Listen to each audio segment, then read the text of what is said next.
Hi, everybody, and welcome to episode 0 of Mark Experience's very first D&D campaign on our actual play show.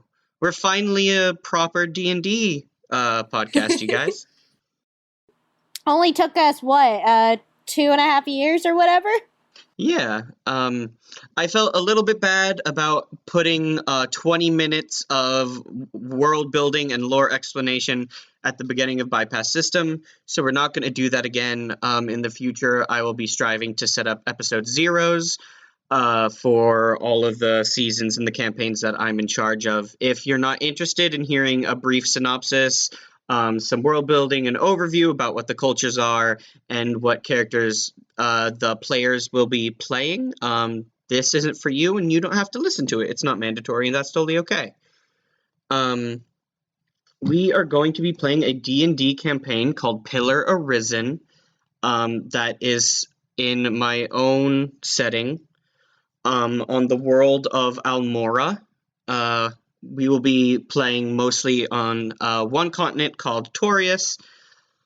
Basically, the concept of the game is that this is the aftermath of a evil campaign.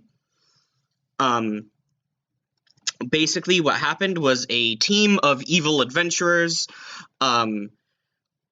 went into hell and killed Asmodeus, and they set themselves up as the new rulers of hell, and they engaged in this massive war that killed almost all of the remaining gods in this world, and the ones that weren't killed, they fled.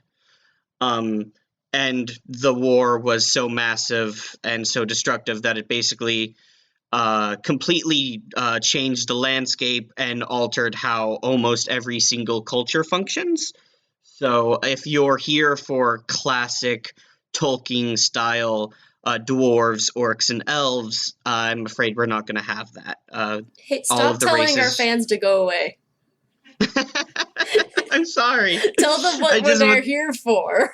Yeah, if you like unique cultures, if you like sky dwarves that mine lightning out of clouds, Hell yeah. if you like party elves, and if you like unique mysterious gods and a fallen post-apocalypse fantasy setting, then this is definitely going to be a fun D&D game for you. If you've been less interested in our other seasons because we've been playing games that you haven't heard of or haven't played before, we're playing D&D, which I think most people that play actual play podcasts on their phone will recognize. So basically, we're going to be on one of the main continents on the planet, which is Taurius, and on Taurius, there are like 6 main factions. I'm just going to go over some world building stuff and everything, and then we'll introduce everybody's characters. The 2 biggest and main kingdoms are the Kingdom of Libitina, which is this large Camelot-esque, like paladin-filled, sword and sorcery, lawful good, big nation. Well, I say lawful good. And they kind of are positioned as the Camelot of this world, and they take up a large portion of the north, and their rivals, which is Grayscale, which is a kingdom founded by a collection of dragons, takes up a large portion of the south. And both of these 2 kingdoms blame each other for the war and the death of all the gods and hell being under new management. Both claim that it was the other one's fault. I would like to say that essentially the one that Riley keeps going saying, oh, this is the Camelot of the world, is just Riley being on his Arthurian knight bullshit. Yeah, I am a very big fan of Arthurian lore and Camelot and stuff, so if you like takes of King Arthur and Guinevere, but maybe Guinevere is a big hot orc lady, that's here. That's what this is. In the center of the continent, we have the Orchard Diaspora. the Orchard diaspora was founded by halflings who lost their home. If you want to think about it, imagine if the Shire exploded one day and halflings had to move elsewhere and figure out a whole new culture and everything.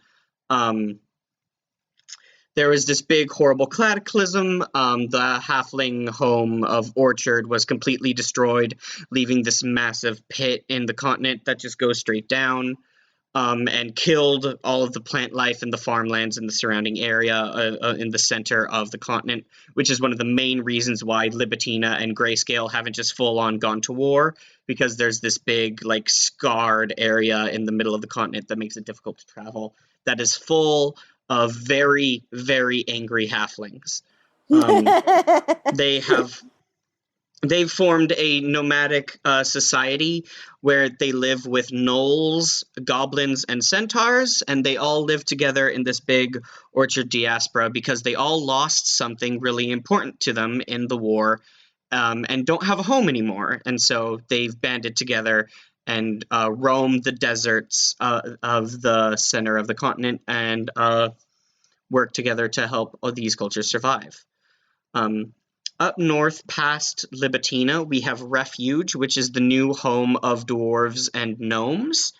The war made the Underdark even more notoriously uninhabitable than it is in normal D&D lore.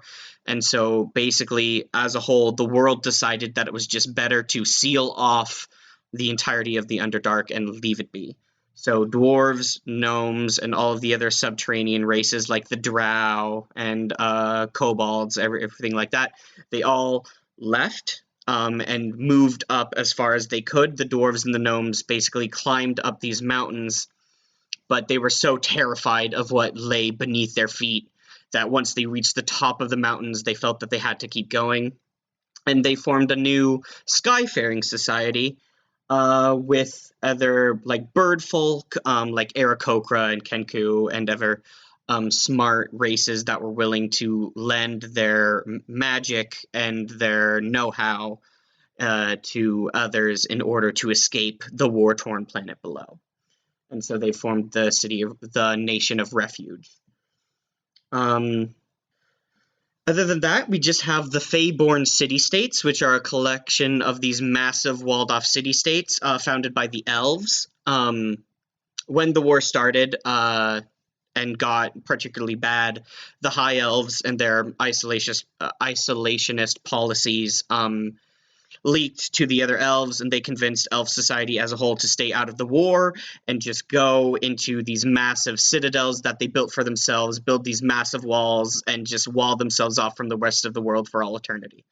As they were escaping, other races from the Feywild, or that are descended from the Feywild, begged to be taken along with them, like satyrs and firbolgs and other races like that, and they convinced the elves to take them with them, and now they live in these series of these massive citadels that almost no one ever leaves.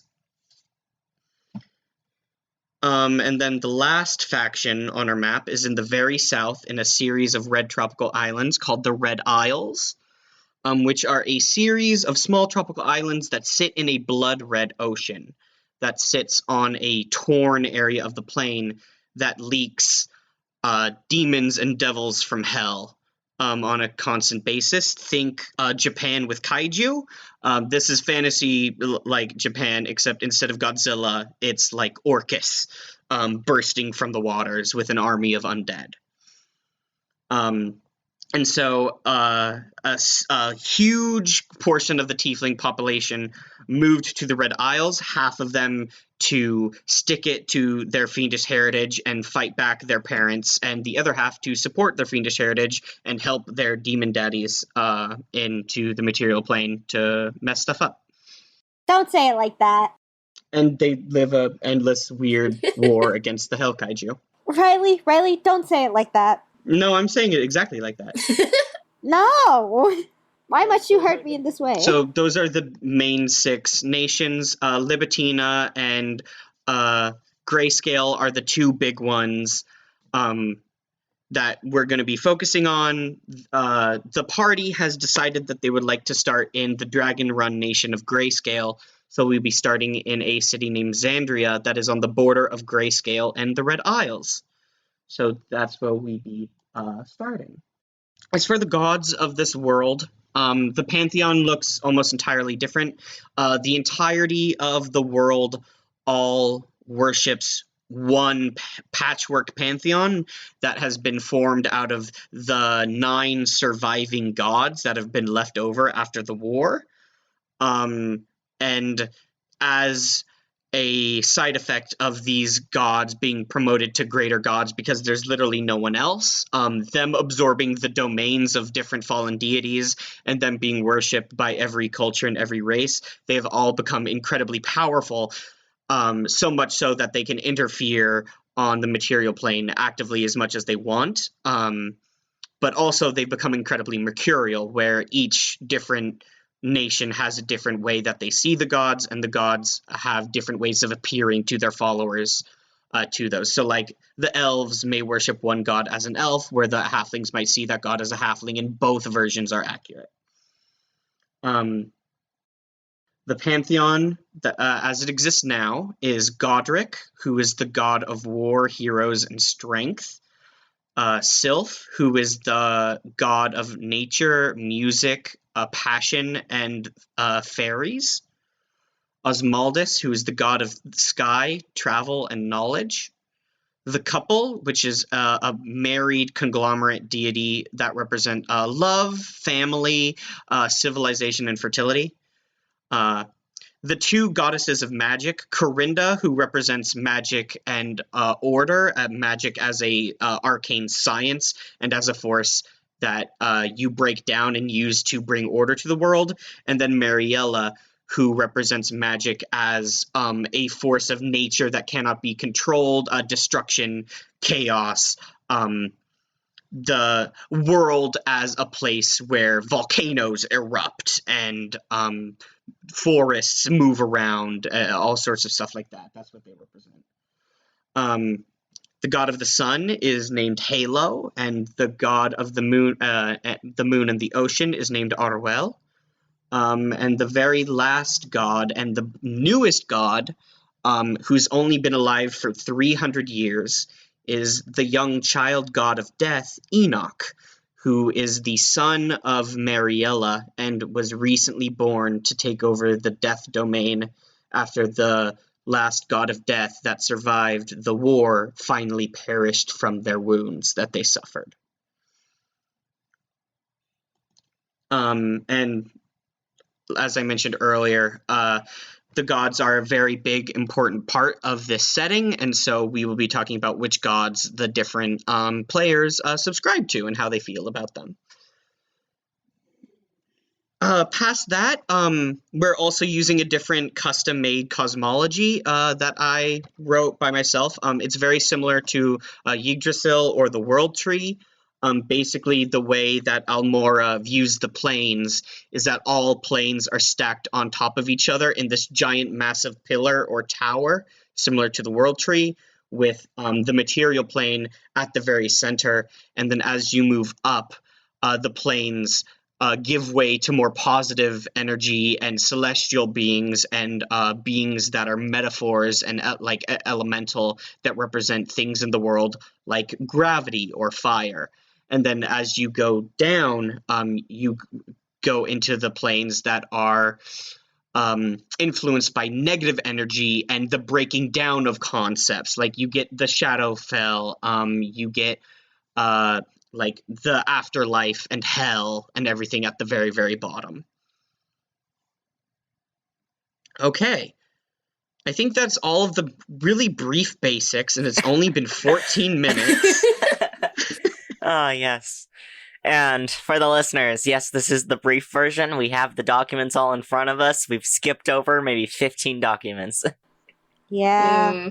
I did my very best to be very brief and simplistic, and I know that Jamie is going to work her editing magic and make it all make sense and sound good. I mean, you did the best you could, considering you made this. I I gave myself 2 challenges for this. Is one, I wanted every single published playable race by Wizards of the Coast to be playable in this world, so that no matter whatever my players came to with me and said I would like to play this race, it would be allowed. And 2, I did not want to use established D&D lore, because D&D lore is kind of like it. I love D&D, but sometimes D&D lore can be dumb. Riley sent a message saying, guys, D&D lore is like bad because of how messy it is. There's so many planes. I can't wait for the lunch break. We should just have a section of the lunch break that's Riley ranting about D&D lore. Oh my gosh. let me tell you about the Orc Pantheon and how it's half gods of war, oh my or war equivalents. Not right now. That's for the lunch break. He already ranted to me about the Orcish gods, and it went on for an hour. It's very frustrating. It's fine. There are too many planes. That's fine. Anyway. Okay, do you guys want to roll initiative for who introduces their character first? Okay. Oh, damn. Does that sound fun? You know what I forgot? Dice. Me pulling out my dice. I would also like to say, we all started playing tabletop games through D&D. I think just like most people that play, D&D was our introduction. And it was one of the games that I actually DM'd the most, and I feel that I know how to run really well. So in a way, we're going to something that makes us all that we all understand and makes us comfortable. So I'm very excited about that. Guys, I rolled a nat 20. Oh shit, okay. First roll of the day. That's fantastic. Jamie, would you like to introduce your character? I was like, Jamie's going first. Okay. I am playing Kaya. She is a level 3 paladin, and she is a centaur. She is an Oath of the Watchers. Because of that, she follows Osmaldus, the god of traveling and knowledge and whatnot, and she keeps track of all the demons and whatnot coming through. I'm lawful neutral, etc. What else should I say about her? Well, description, clearly. We can just talk a little bit about what Kaya looks like, and then we can talk about the god that you worship. So Kaya is a very large black stallion type horse, and she is very beautiful, dark skinned. She has shaved her head, and she has golden tattoos in the back of her head going down in this swirling pattern down her spine, down her back into a multi-winged bird on her back. And she also wears it's not full gold, because gold doesn't really protect you that well, but it has gold in it. You can tell because it's has a gold machine to it. She has chainmail that is slightly yellowish gold that allows her to be able to show the tattoo on her back while still covering everything important up front. Should I say why she's out here? Yeah, let's go over Kaya's backstory. So Kaya is out here with the other 2 characters because she actually had a very interesting background. If I could have chosen 2 literal meta backgrounds for her, it would be Acolyte and some kind of guard background, but you can only choose one, so she's an Acolyte. But first of all, she wanted to protect people. She wanted to be a guard. She wanted to train. She's very physical, so she became a hired guard, and she would go on to hired missions to protect important people. And this was especially important because you're from the diaspora. Yeah. So after a bit, she's like, this is great and all, but it's not hitting all of the points that I want in my life. I don't feel satisfied. So she decided to become a scholar. And she went to a school. She learned a lot about different subjects and gods and all that. And it was great until a demon came along and burned the entire school down along with some of her friends. Beautiful. So, yeah. And then I joke about this, but it might also be in world real. But she just saw Oswaldus fly across the sky like Ho-Oh in the first episode of Pokemon. It was no. that bird. That bird knows what's up. But yeah, with Oswaldus stopping all of those creatures from coming through to other worlds, one of them being the ones that burned down her school, she put two and two together of both of her backgrounds of knowledge and fighting, and she is traveling the world trying to learn more and protect knowledge, and people count as knowledge, so she's trying to protect people when she can as she travels. Yeah. She's so good. She is also still a hired guard. She's so good compared to our bastard boys, Rowan. Yeah. Oswaldus is generally depicted to be this massive snow white bird with blazing blue eyes and, depending on who you ask, either 6 or 8 wings. It's just this big, massive, legendary creature that flies across the sky and represents knowledge of the sense of going out there, seeing and seeing things and experiencing them for yourself. The Church of Oswaldus has this myth where, according to them, Oswaldus was originally a primordial air elemental that lived in the elemental chaos, and during the war tore open a portal through the plains, and its city, Cumulus, fell through, which is now the Citadel, the nation capital of Refuge. And because of that, and because Oswaldus being an extraplanar creature originally that understands the dangers of what the rest of the layers of the pillar represent, Oswaldus is very firmly against creatures from other planes interfering with the material plane, like elementals, fae, fiends, stuff like that. And that is the god that you follow. Yeah! And I have a reason for following him. Oh, also, all of the gods in this world have, because they're worshipped and so mercurial, all of the gods have different gendered aspects as well, where they will usually, but not always, appear to different people with different genders and like things that match their followers, though not necessarily. For instance, like Kaya like sees Oswaldus as male for her, so Oswaldus appears as a male for her. No, I didn't say that. Oh, I thought you said him.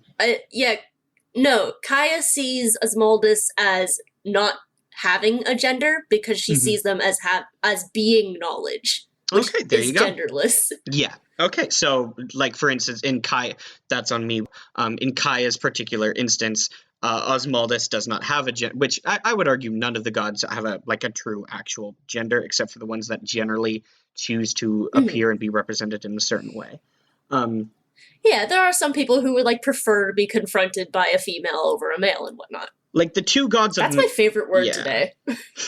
Whatnot. The two gods of magic, for instance, are usually going to be portrayed as feminine, in using she, her pronouns. But not necessarily always, just a majority of the time, depending on who follows them and what they believe and how they see the deity. Who rolled second highest? I'm so sorry. So are we just doing a flat roll? Yeah, just a flat roll. Okay, I got a 7, so... Oh no, Rowan. Oh no! I got a 9, so that's why I was asking. Alright, Okay. Reese, go. Reese, introduce your character. Okay. So, I am playing a level 3 bard named Lois. This is the first time I've ever played a bard. What race and subclass are you? He is just a male human, and the subclass is College of Glamour, which is essentially you learn your music / magic from the Fae, or you want to be a pop star. Yeah. Yep. And he is chaotic neutral. And who is the god that you mostly subscribe to? He mostly subscribes to Sylph. And Do you want to get into your backstory a little bit there? yes. Yeah. Okay, so Lois is trying to be a pop star. He calls himself, for those he's trying to be the pop star of the world, Lucky Starlight. Okay, for the audience, I was fully not aware that Reese had prepared a pop star pseudonym for their D&D character, and I have been fully obliterated. I asked y'all, hey, which one sounds like a good one? I said it in the chat, but I'm Lucky dying. Starlight. But his background is charlatan, because he was kind of the street musicians that would swindle you and hustle you for all your money's worth. If I was able to pick more than one background, I would also pick street urchin, but I'm not, so I chose charlatan. And essentially what happened was, around the age of 15 or 16, he saw this very gorgeous fae, and he tried to swindle them. And then it turned out that this was not just regular fae. This was Sylph. He done made a bad move. Sylph is the deity of nature, music, and strong emotions. They generally appear as this winged archfey of like this beautiful mercurial figure that has these huge, wonderful butterfly or moth wings and these long antennae that they've kind of swept back and formed like a laurel crown. The Church of Sylph has a myth where, according to them, Sylph was originally a minor archfey that served in the court of the Elvish pantheon, and for whatever reason, when the Elvish pantheon was killed and slain and the survivors fled, Sylph was unharmed and very quickly absorbed their domains and rose to godhood, and as such, Sylph is also worshipped as the god of ambition. If you want to think about like a shorthand for them, think about a mix between Aphrodite from Greek mythology and Loki from Norse mythology. That's kind of their deal. But essentially after this, Sylph kind of was like, that's a bad move. Sylph admired the hustle, but also trying to con a deity is never like a cool, smart decision you made. Yeah, and kind of just adopted him, essentially. Yeah, and ever since then, Lois has been receiving music and con man lessons from various fae that Sylph sends his way. Do you want the description of Lois now? Please tell me what this pop star looks like. Okay. So, Lois has somewhat tan skin with freckles across the bridge of his nose. His hair is a very... when someone's dyed their blonde hair purple, but it's fading back to the blonde a bit, but it's still purple. Lavender. Thank you. My mind, but it's not exactly that, because it like still has some of the blonde. So it looks kind of weird. It's like a kind of a gradient. That's the best way I can describe it. In a very long braid. He has large hoop earrings and golden necklaces. He has an eyebrow piercing, and he is very much in touch with his feminine side and doesn't care. He likes being a pretty boy. Yeah. Rowan, would you like to introduce your character? All right. I am playing a moon elf, which is a subset of high elf, a moon elf rogue named Jerusalem Estierel. And Jerusalem I'm going to pronounce your last name wrong a lot, and I'm sorry. It's spelled like how it sounds. Estierel. Estierel. Okay. Yes. And Jerusalem comes from a family that basically runs a lot like the mafia. They're a very rich, noble family, so his background is the noble. And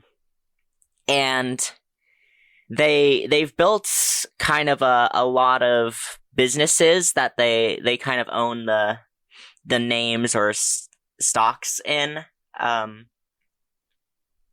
And they're a very successful family, and they keep a lot of their success doing some kind of shady business as well, some assassinations, some bribery, all that stuff on the down low.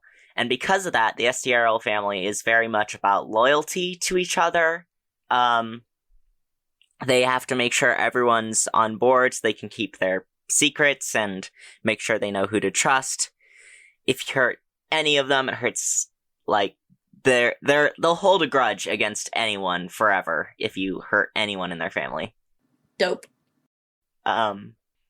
Jerusalem is lawful evil. Ooh boy. And that's actually not because of the mafia background. It's just Jerusalem. Jerusalem happens to have kind of a god complex. Oh no! Oh boy. Where he thinks the world revolves around him, and that he is the most important, and that he deserves everything. The funny thing is, most of his family is not like that. It's just him. Oh. And because of that, his family, the STRL family, is aligned with the couple because connection and family is so important to them, having this close-knit tie with the other members of their family. So he's also sort of aligned with the couple. He sees the couple very much as, like, parents. I don't know if he's had any actual interaction with the couple, but that's just how he would perceive them. Like... What does Jerusalem look like? I don't think we got this with Lois either. I would love a character description of both of you. Jerusalem is... so he's a moon elf, so he has a lot of, like, blue tones. He's got kind of, like, light gray, bluish skin. His eyes are dark blue. His hair is, like, steely gray.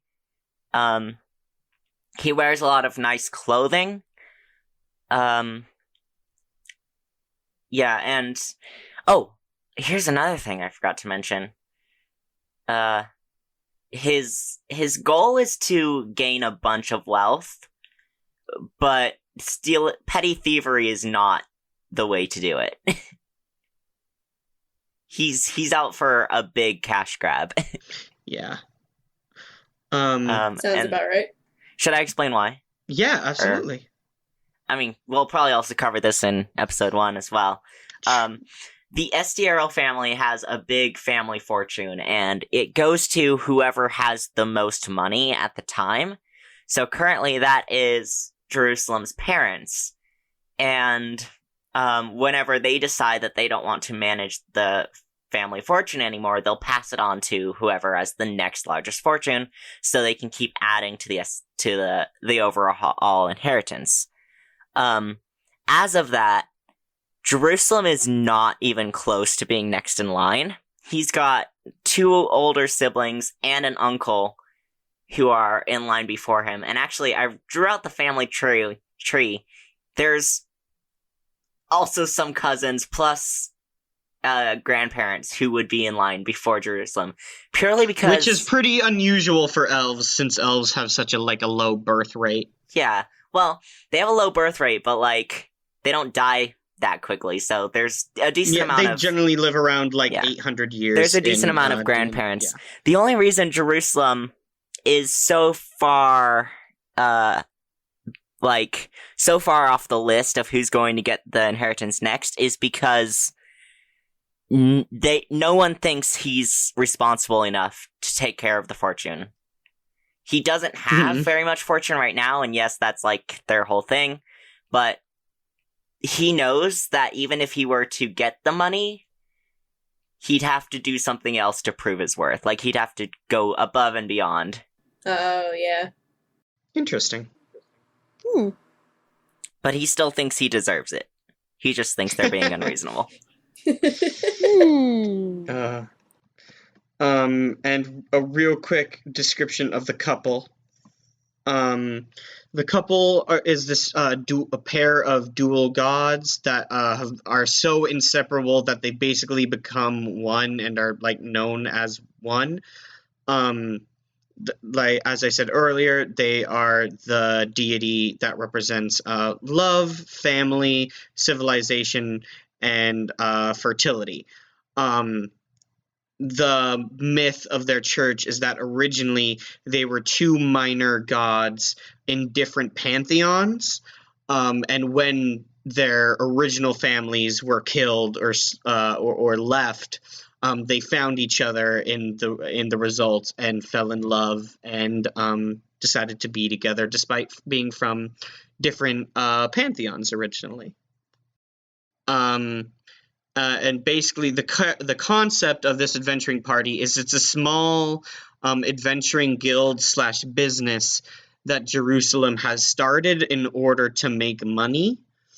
And Lois and Kaya are Jerusalem's employees.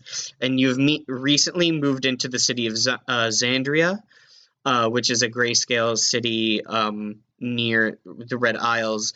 Because it is this massive port city near the ocean, it gets a bunch of trade from the Red Isles, and it's like a great spot to find work for people that fancy themselves to be adventurers.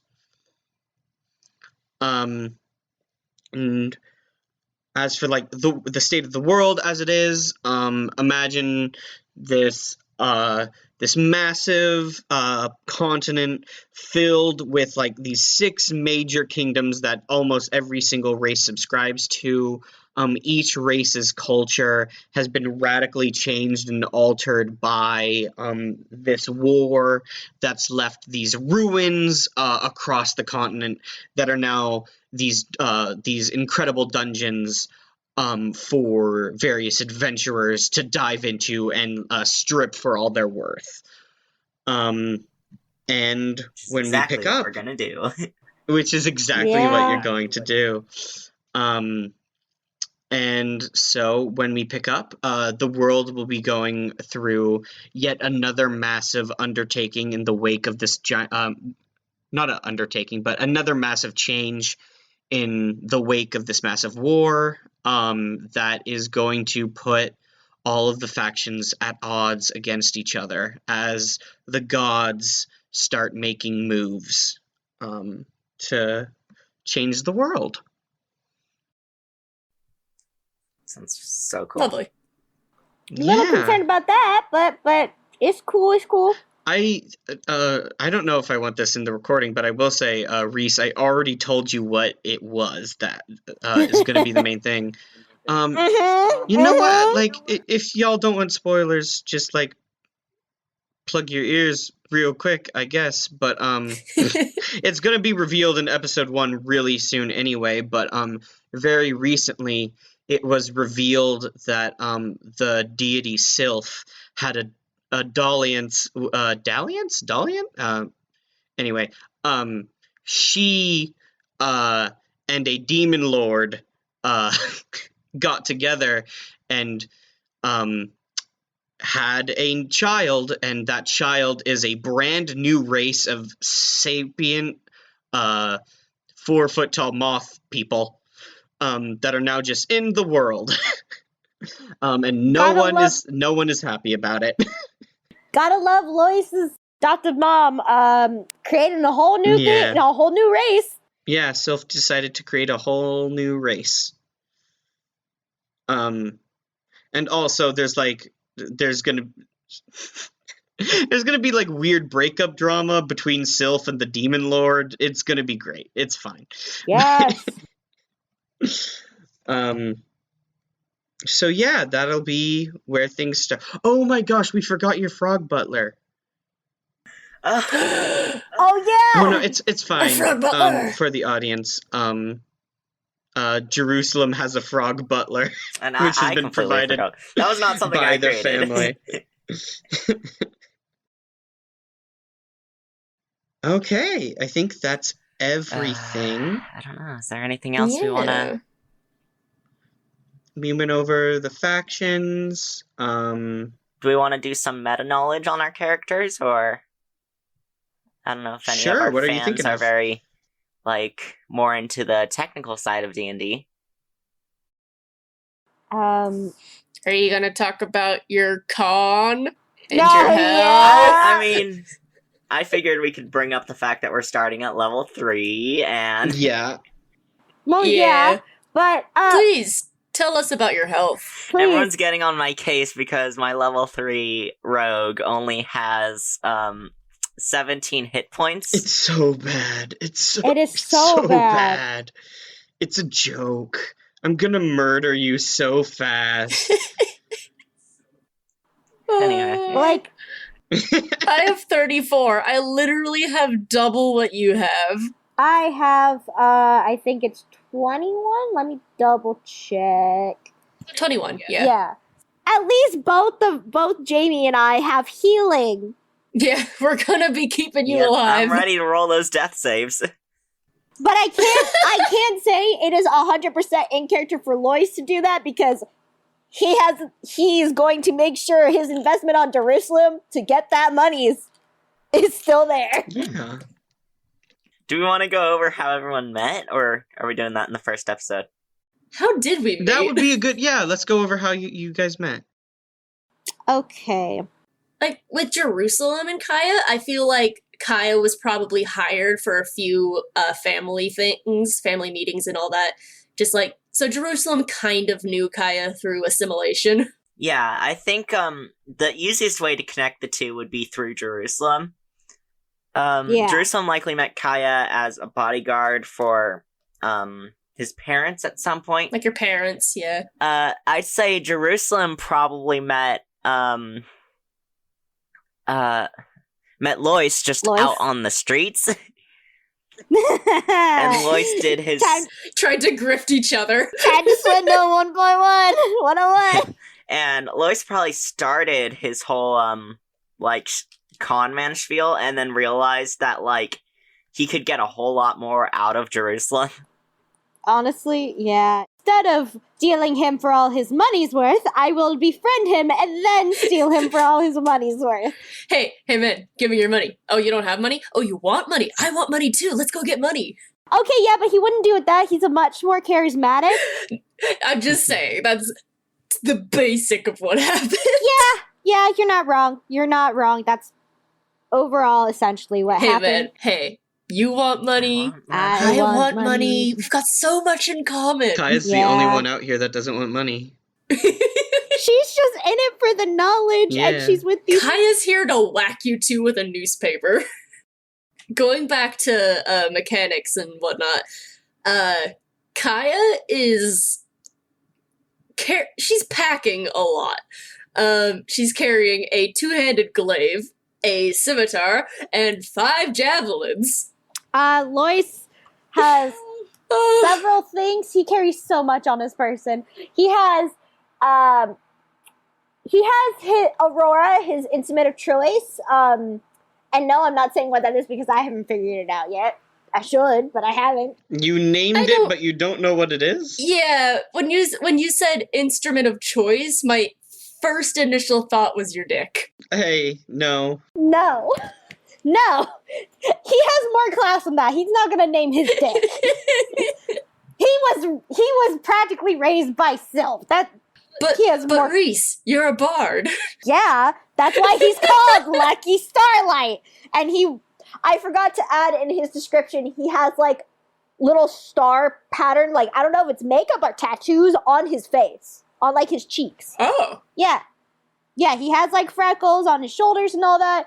The freckles are natural. He got stuff on his face that he put there. I don't know if it's tattooed or what, but I mean, cool. Kaya's down with tattoos. She's got tattoos. Okay. Is there anything else anyone has to go over or would like to? Does anyone have any questions? How are we...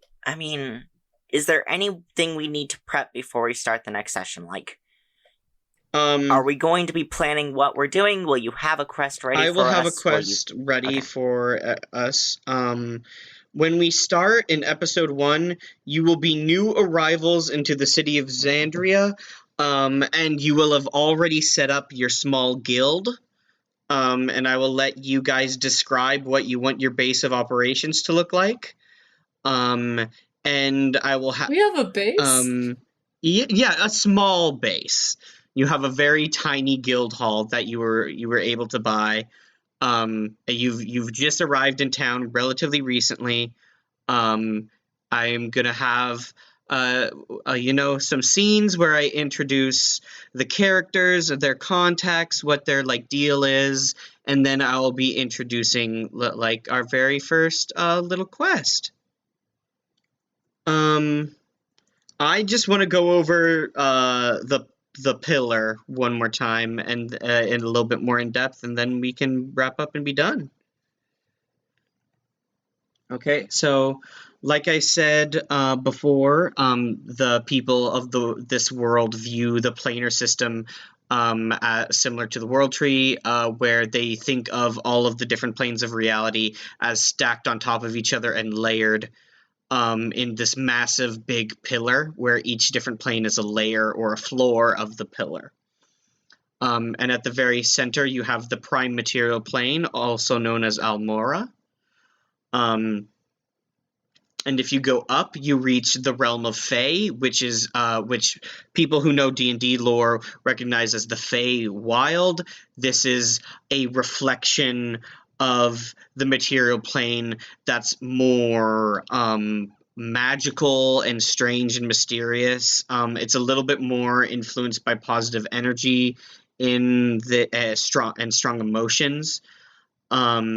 And the beings, while they're not full conceptual beings, they're like the people and creatures that are born in the realm of Fae are like half metaphors, where there are archfey that represent things, and while they're not technically gods or elementals that fully embody these ideas, they're still representatives of them. There's like Fae that represents summer and all sorts of things, and there's like a lantern that can change their forms between the different seasons, and they're like beings that are more in tune with representing emotions or types of magic than like a human being, which is just like a fully physical, non-representative being.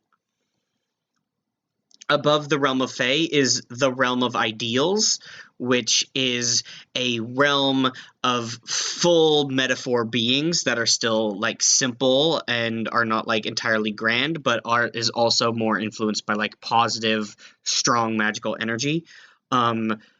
So this entire plane is broken up into these different like nations and lands that are all representative of different elements and things that make up the world. So it's kind of like the elemental chaos in that respect, where there's an area that's just fire, there's an area that's just about wind, there's an area that's just about earth, there's an area that's just about water. It's a lot like the elemental chaos like that. They have the semi-elemental and the quasi-elemental realms inside, where like there's a realm that is ash that represents ash and smoke. There's a realm of ice. There's a realm of like lava and magma. There's a realm of ooze and mud and slime and stuff like that. And then as you go deeper towards the center, you get more and more specific realms and beings that are like full metaphors, like the realm of steam, the realm of lightning, the realm of salt, the realm of minerals, etc. And then once you reach the very center, they're the realms that are like gravity elementals, law elementals, chaos elementals, light elementals, beings that represent such fundamental, specific, like physics of how the world works, that they're elementals of things that are like more specific than just like the average elementals that you get in what D&D gives you.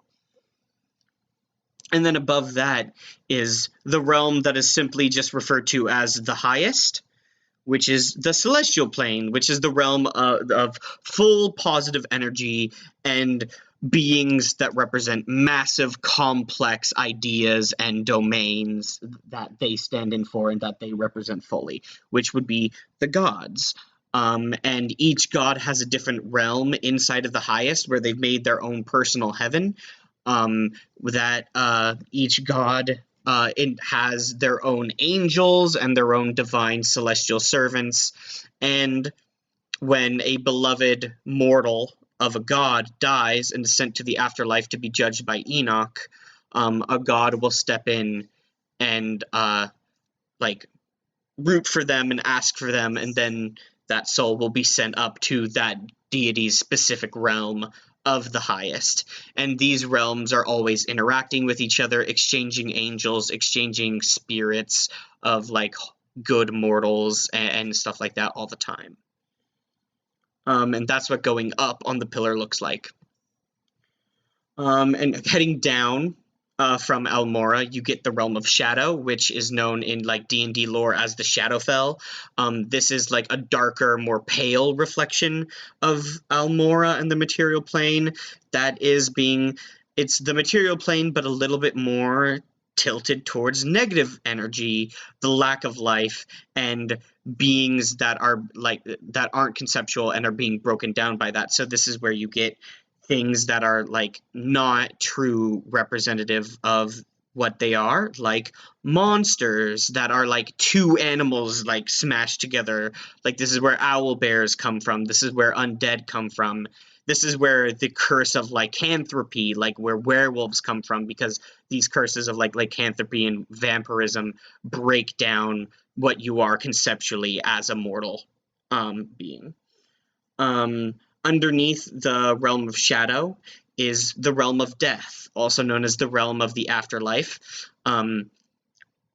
This is a dark, empty plane that fully is representative of like the lack of energy and the lack of life. This is where the young child god Enoch looks after the dead. When you die, your soul goes to the Realm of Death, and Enoch judges you.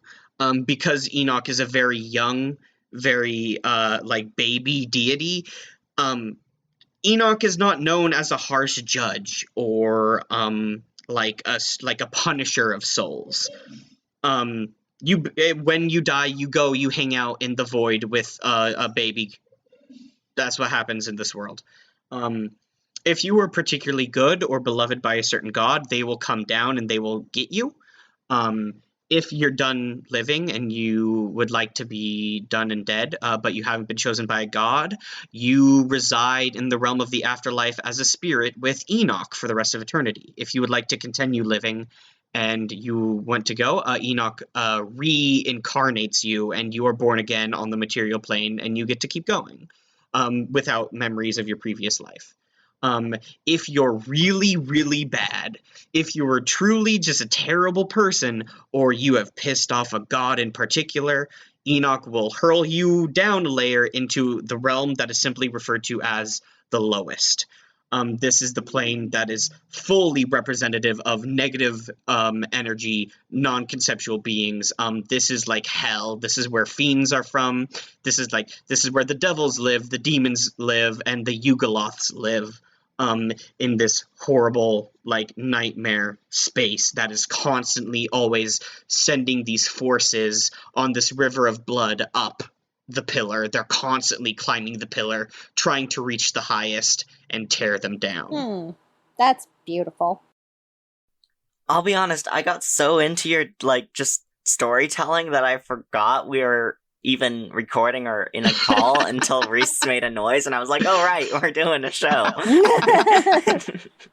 So, yeah, I myself am very interested in extraplanar D&D. Oh, also, just very briefly, the ethereal plane also exists in this world as like a layer of the pillar that overlaps all of them, and the astral plane exists outside of the pillar. So those two areas do exist too, because by D&D laws they have to, or else some spells just don't work. They don't make sense. I will say the plane of ooze not existing makes me sad. No, the plane of ooze exists. Reasons. It's just not a plane. It does. It's just a space in the realm of ideals. It is okay. It is the area of the realm of ideals that represents the ideal of mud, ooze, slime, that sort of stuff. Okay. For personal reasons I wanted it there, so I'm glad. Yeah, personally, just me, I'm really interested in extraplanar D&D, and so I wanted the cosmology and the different planes to be very important to the world and be a thing that the players could interact with. So literally all of the worlds are layered on top of each other in like a game of like chutes and ladders, where each world has thin points where you can slip down to the plane below or the plane above, like climbing or descending a ladder. But like a game of chutes and ladders, different planes will have very specific shortcuts where if you take a wrong turn on the material plane, you might drop right past the Shadowfell and right past the Realm of Death and just into the lowest. And you did bad. Or Vibe check. yeah. Or similar to going up. If you go into the right area of the Fae, maybe you skip right over the Realm of Ideas and you just ride right up into the highest. Stuff like You've that. passed the vibe check. Yeah. It's like a matter of geography and like literally moving up and down this big tube of worlds. Nice. I will say I'm very, I already said I'm excited, but now that we have more information, I'm very excited. I'm glad. I've been working really hard on world building for you guys, and this is the summed up, like, broken down version. I know. Yeah. I know, you give us all these documents and then we never end up reading them. Because they're so long! They're for me. They're for my notes. Yeah. You set up for a huge campaign. This is not a one-shot. It is not a one-shot. It never was a one-shot. Yeah, I was like... I know, but it's not going to be short in general. No. I didn't expect it. It's Riley. Yeah, it's Riley. Nothing's I ever always short. set up my campaigns to be multiple seasons, so if we ever get tired of it, I know they're long and there's a lot I want to get to, so I always set it up so that there can be a season 2. Like, we can leave for a bit and we can come back. It's what I was setting up with Eden's Grove. Just Eden's Grove became less fun to do because of the coronavirus, and it was like in a darker, less fun place where we left it, which is why we're doing things like patrons and a D&D game that's like high fantasy, high adventure, stuff like that. And in a world that's basically doing its own revival from its own apocalypse. Yeah, it's not we aren't facing the apocalypse, it already happened. Yeah, literally there's a party of adventurers that rule over the lowest. There's like level 20 plus adventurers down there that is like just ruling hell. Because they did their we want to play an evil campaign. and they went down and they D&D lore has a group of gods that I really like, that basically the backstory for these three gods were that they were evil adventurers who grew so powerful that at the end of their adventure that they just became like evil gods, like that was their goal, and now they're just like evil gods forever. Personally, I like to think that this was like a real campaign that Gary Gygax ran at some point for like some people, and liked the evil campaign so much that he just decided to like include it in the world lore because of how specific and how evil campaign formula it sounds. And so that was kind of my inspiration for like this group of 4 adventurers that looked at each other and they were like, what if we went and we killed Satan, but then twist, we were Satan? What if we did that? And then they did. And then they did. I'm really glad that Rowan enjoyed me talking about the cosmology of this world. It's really good. It is very good, Riley. You are, as always, are a phenomenal storyteller and get us hyped. Yeah, thank you. I really like that. So, especially considering how much time you took on this too. Oh my gosh. I have more notes on my phone than all the documents you are looking at in the Google Doc folder that I shared. Oh my gosh. I talk about denominational disagreements inside the churches, not just between the different nations, because the different nations have different interpretations of the gods, but also denominational disagreements within the church and in a nation. Like, there are two different orders of human paladins from Libitina that worship Godric, and they hate each other. Because they both believe that they are worshipping Godric the right way, and that the other group is not. And they are forced to work together because they're inside the same nation, and they're both part of the nation's army. But they're not friends. Like, stuff like that. And just so you, the audience, know, Riley sends these things into our chats. Mhm. So we get, like, tidbits. I do my of best to news. keep people informed. Riley's very bad at not spoiling his own campaigns, too, I will say. I've done my best to not, like, reveal the missions or the plot hooks or anything like that, but I will say that I did reveal ahead of time that Sylph and a demon lord had a messy hookup, which resulted in moth people, and then they broke up about it, and it's put the entirety of the planet in a weird, awkward situation. Yeah. You know, just episode 1 stuff. Yeah, episode 1 stuff. Oops, there's moth people now. Yep. Oops, all moths. Our mascot of the podcast is It's a a Mothman. Mothman. So Yeah. I figured we should put Mothman in not every season we do, As but many as a we lot can. of seasons we do. Yeah. I've been thinking of Which is exactly what I I've wanted. been thinking of moth mechs for bypass system. Oh Riley, my no. gosh. Yes. But yes. right now we're focusing on D&D. It should. I was about to start brainstorming. I was going to be like, it should be its own, like, secret agent division Yes. where they have new secret forces and everyone. Dream mechs. Guys, this is for D&D, not Yes, bypass.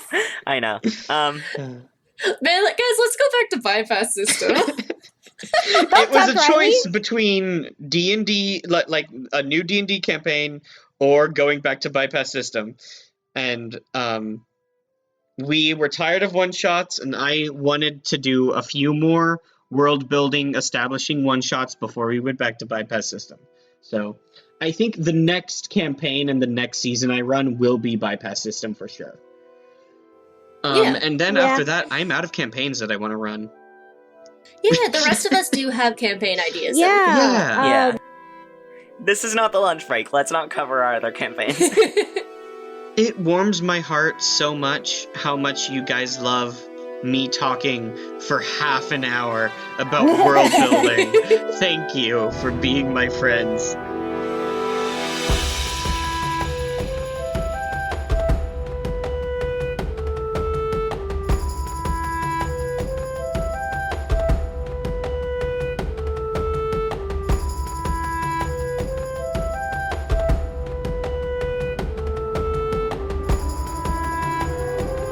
Hey Mark Experience listeners, it's end credits time. I know you love hearing this part, but I like to remind you guys that you can find us on Tumblr, Instagram, and even TikTok. And if you like to buy the music, you can buy it all at markexperience.bandcamp.com. We also have a constantly growing collection of merch at redbubble.com/people/mark-experience, where you can buy posters and shirts and stickers and all that. If you want to support your favorite editor and musician, you can head over to my Ko-fi account at ko-fi.com/Jamie Remy. That's spelled JAMIEREMY. Mark Experience can be located basically anywhere podcasts exist now, so you can listen wherever's easiest. See you next episode!